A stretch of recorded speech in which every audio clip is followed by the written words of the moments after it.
शिव पर असत्य वचन का आरोप लगाकर महापाप मत करो।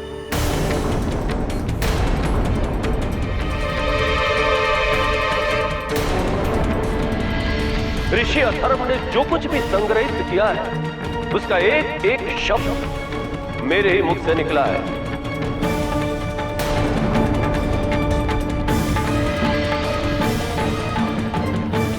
निसंदेह इसे चौथे वेद के रूप में स्वीकार करो।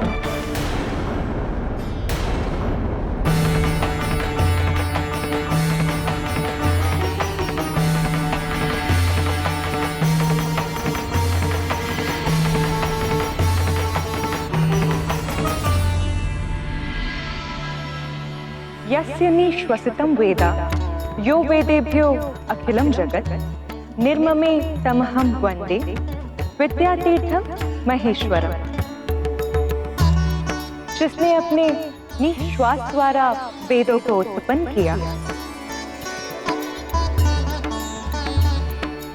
जिसके द्वारा संपूर्ण जगत को जाना जा सकता है, जो मोह माया से रहित है, जो समस्त विद्याओं के लिए तीर्थ स्वरूप है, उस महेश की मैं वंदना करती हूँ।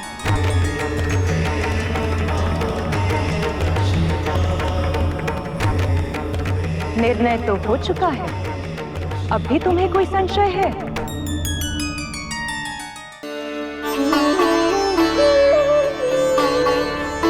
हमें क्षमा कर दो प्रभु, हमसे बहुत बड़ी भूल हो गई। आपने सत्य कहा था, अहंकार में आकर हमने ज्ञान का बहुत अपमान किया था।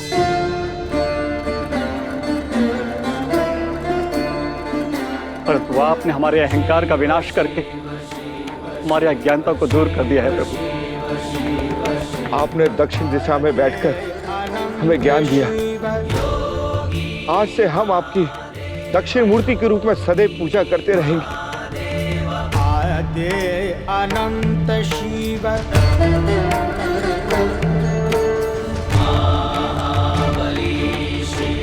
हमें क्षमा कर दो सती, तुमने शिव को स्वीकार करके कुल परिवार के गौरव को बढ़ाया है। हम अथर्ववेद को चौथे वेद के रूप में सहर्षि स्वीकार करते हैं। अब आप और देवी सती गृहस्थ बन चुके हैं। इस शुभ अवसर पर मैं आपसे एक वरदान मांगना चाहती हूँ प्रभु। मांगिए देवी। जब शिव और आदि शक्ति के पुत्र का जन्म होगा, तब उसे सबसे पहले गोद में लेने का अधिकार मुझे प्राप्त होगा। मेरी यही इच्छा है प्रभु। तथास्तु।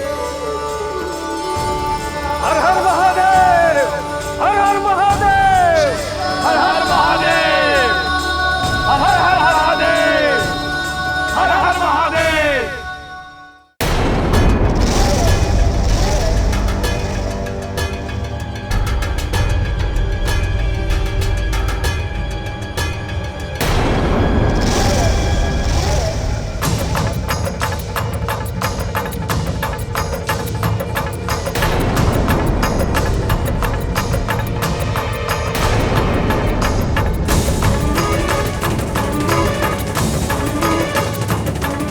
कौन है ये जो मेरा रूप धारण करके मेरे सिंहासन पर विराजमान होने का दुस्साहस कर रहा है?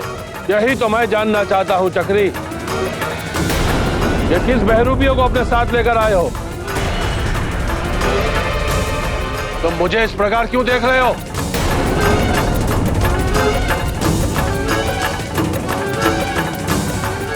और तुम हम पर संदेह कर रहे हो?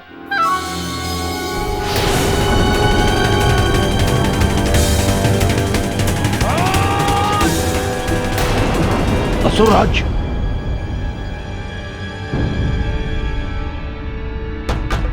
चित्रासुर?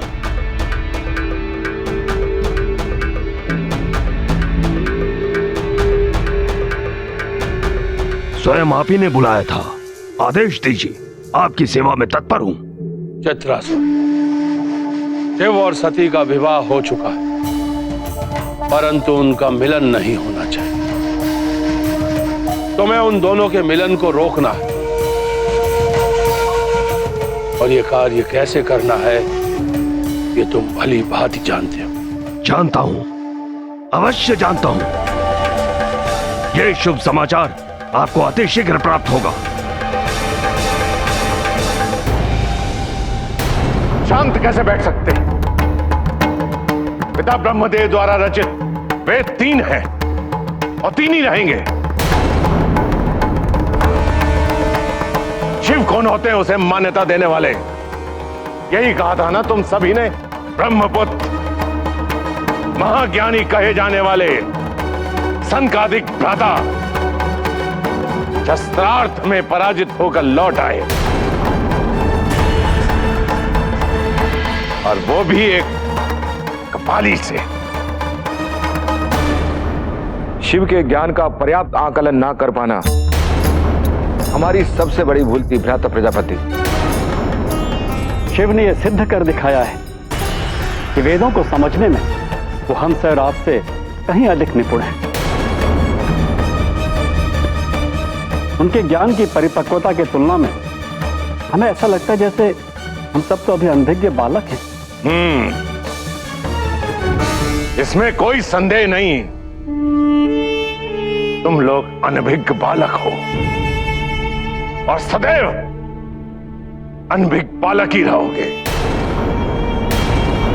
मैं तुम चारों को श्राप देता हूं।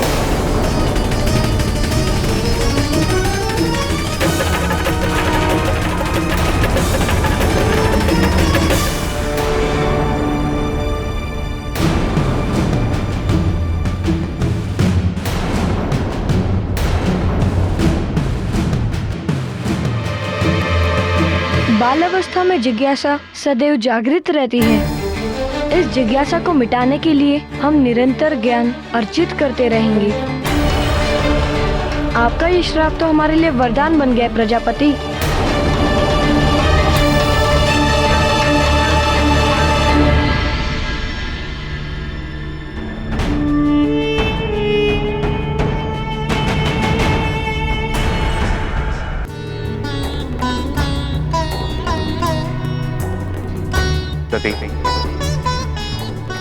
कदाचित तुम थक चुकी हो। आगे की यात्रा हम पुनः विश्राम पश्चात आरंभ करेंगे।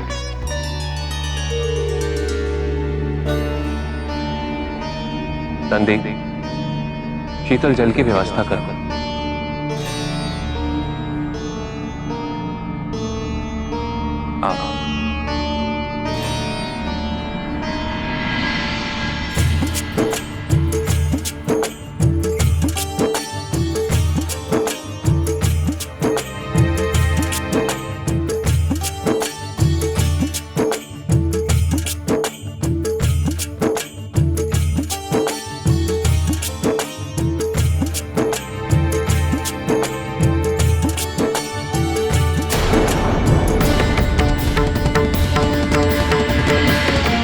इतनी तीव्रता से कहां जा रही?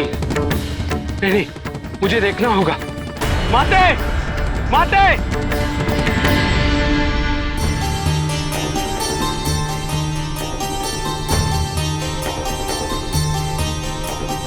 माते! माते!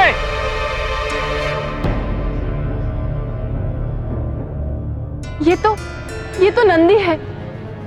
स्वामी, स्वामी, प्रतीत होता है नंदी किसी संकट में है। आपको उनकी सहायता करनी चाहिए। चिंता की आवश्यकता नहीं है सती। नंदी अपनी रक्षा करने के लिए सर्वत्र समर्थ है। उसे कोई भी क्षति नहीं पहुंचा सकता। कोई अवश्य दिग्भ्रमित करने का प्रयास कर रहा है। नहीं नहीं स्वामी, आपको उसकी सहायता अवश्य करनी होगी। मेरा मन आशंकित हो रहा है।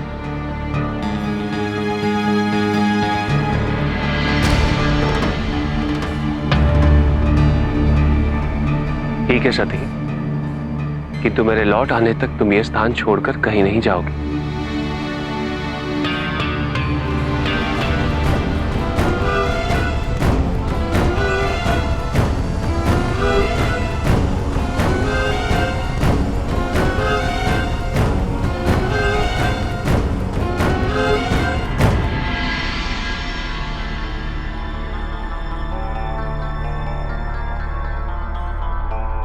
सती,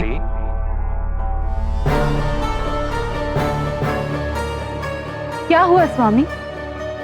और नंदी कहाँ है? सती,